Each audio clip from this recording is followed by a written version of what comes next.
Sense of crisis merupakan suatu kepekaan terhadap sebuah suasana, situasi, kondisi yang sedang dihadapi oleh seseorang, kelompok dan masyarakat, termasuk juga pemerintah dan negara.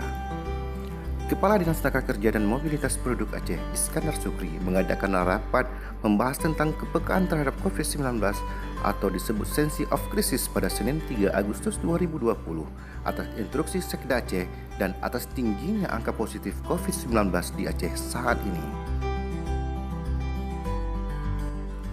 Dalam rapat terbatas tersebut dihadiri pejabat di lingkungan Disnaker Mobduk Aceh.